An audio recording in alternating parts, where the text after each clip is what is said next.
Robert, a mí me gustaría recuperar, además, en relación al análisis que estás haciendo también ideológico, el concepto de nacionalsindicalismo es un concepto, bueno, que está ligado obviamente a Ramiro Ledesma.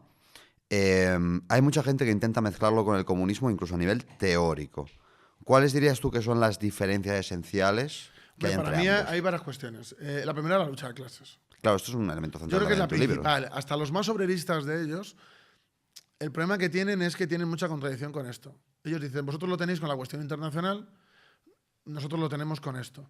De que, claro, ellos se supone que van contra ese gran capital. Dicen, no, Mussolini rompió esto de la deuda. Ya, claro, pero estaba al servicio de los grandes empresarios de allí. O sea, en el fondo es cambiar un tirano por otro. Pero ellos, esas soflamas, el problema es que ellos, con el sindicalismo, etcétera, el sindicalismo es una cuestión de clase.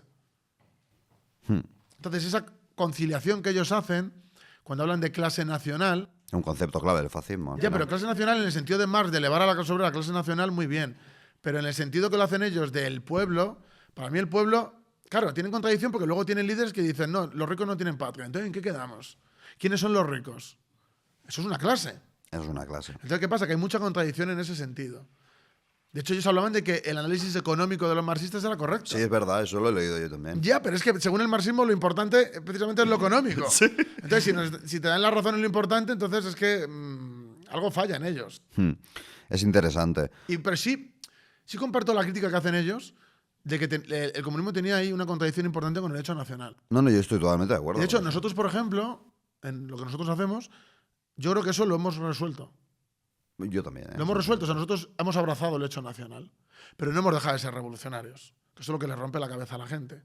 Porque hay mucha gente que abraza el hecho nacional, pero se convierte en fascista. Corrígeme si me equivoco, Robert, pero en realidad No. lo que pasa aquí un poco es que como los únicos que han intentado juntar lo obrero con lo nacional son de ese bando, se cree que siempre ha sido así. Los únicos aquí, en la Unión Soviética había un señor georgiano que lo hizo divinamente. Bueno, y en muchos países que luchaban contra el colonialismo, o sea, esto ha sido una cosa... En Albania hubo otro señor que también lo hizo. Claro, o sea... Pero la cuestión es que... Es una cosa aquí, española también, específicamente. De comunistas cosmopolitas y horribles, sí.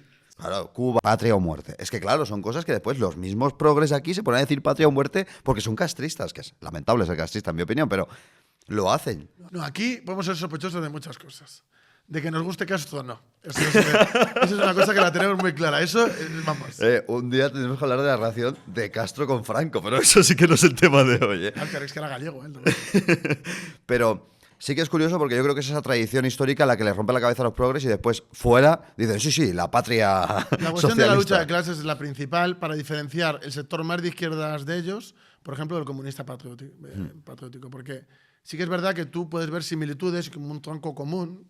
Claro, sí. Claro, tronco común también puedes tener con los liberales y puedes tener con los tradicionalistas. Es decir, esto es que me lo van a sacar de contexto y me van a decir, acaba de admitir que es fascista. No. Bueno, pero sí que es verdad que el sector más, pues como era mi abuelo, más obrerista, social, etcétera, que tiene muchas contradicciones en ese sentido, sí tiene incluso simpatía con cosas que hacían los comunistas patriotas. O sea, eso es real. Tenía implantación sindical, o sea, había una cierta implantación sindical mínimamente de ese fascismo emergente español. No, porque enseguida empezaron a defender cuando estaban con pestaña con esta gente empezó.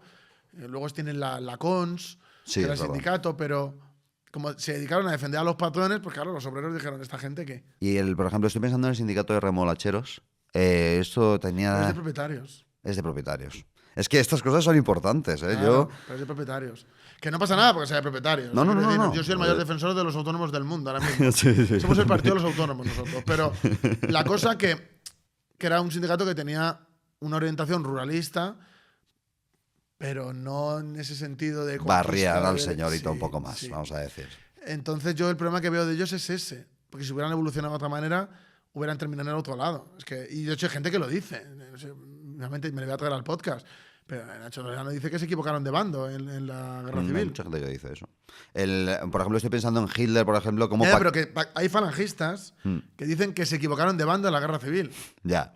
Pero es que hubieran sido otra cosa en la República. Hay que decir que era una época muy convulsa. Y eso pasa en otros países también. Claro. Que los elementos supernacionalistas y tal se metían al bando más revolucionario. Eso es. Hay otro... ¿Le dedicas atención a ciertos textos de Ramiro en tu libro? Bueno, y de José Antonio. Es que a mí leerme me parece muy interesante. O sea, yo para escribir este libro me leí todo lo que hay. Yo sé que te has leído todo lo de Ramiro. Me parece un personaje tremendamente José Antonio interesante. también. Y claro, yo digo esto y la gente me dice, es ledesmista.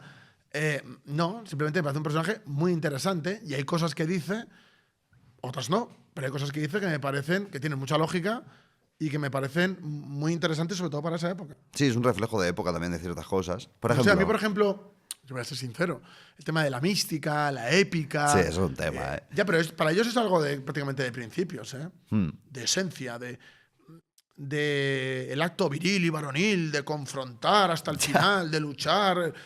Toda esa épica, que esa épica se puede ver en los discursos de gente soviética, ¿eh? Quiero decir que no es algo de ellos, pero yo lo veo en España, lo veo en español. Pues es una cosa que me interesa, o sea, obviamente. Había una tradición española en torno a ese tema en la izquierda también. Que o me sea, apasiona, buenos oradores. Me parece que todo el mundo debería de leerlo y conocerlo. ¿Cómo se llamaba, Roberto, la figura esta? Fermín Galán. Fermín Galán, sí, efectivamente. Fermín Galán, que de hecho tiene varios libros, yo los he conseguido en físico. Ah, mira. Fermín Galán me parece un hombre de otra época. Yo sé que muchos fascistas le insultan de, ese precursor. Era un hombre de los que ya no hay. O sea, pero es que eso, en Falange había gente así también. De los que miran a la muerte a los ojos, básicamente. Claro, no, de hecho es que fue literal. O sea, él de hecho intenta hacer es un alzamiento también, para implantar la república. Ellos pierden en el camino, a él no le pillan, y claro, tenían la opción de irse a Francia. Y cuando se van a ir a Francia, le dicen, vamos a Francia. Y él dice, ya, pero es que si vamos a Francia, van a fusilar a alguien por esto. Entonces, claro, si van a fusilar a alguien, no me puedo ir yo a Francia y dejar que uno de mis hombres que me ha seguido muera. Claro, todo el mundo ahí, es un idiota, se podía haber ido. Ya, pero es que yo a ese tío le seguiría la muerte. Claro. Porque es que se muere por ti. O sea, sí. Si le estás siguiendo, ese tío es capaz de morir por ti. Y se quedó. Se quedó, se entregó, le fueron a fusilar, se fumó un pitillo antes de que le fusilaran, le dijo al resto que murieran como hombres con entereza, no se tapó la cara y murió mirándoles así. Fíjate a los del pelotón. Es que yo soy del pelotón y tiro el fusil. Digo, otra época, Robert. Es no, otra época. Es que yo a este hombre no le puedo fusilar. No, le das la mano antes, no al menos. Puedo, te amo. Entonces, claro, era gente de otra época. Claro. Eso hay que reconocerlo. Y yo sé que este podcast me van a cortar. Mira, los franquistas me van a poner a escurrir. Hay para todo. Los progres y pseudocomunistas de Twitter me van a poner a escurrir. Pero yo tengo que ser honesto. A ver, casi todos tenemos familia en los dos bandos. Porque claro, las familias, esto no es endogámico, la gente al final se mezcla. Sí. Yo también tengo familia en los dos Mira, bandos. yo te digo, por parte de madre eran falangistas de primera línea. En mi familia casi todos hay una excepción reciente, pero a mí me dicen, no, pero ¿cómo ha salido así? Yo cada vez pienso más que me viene de familia.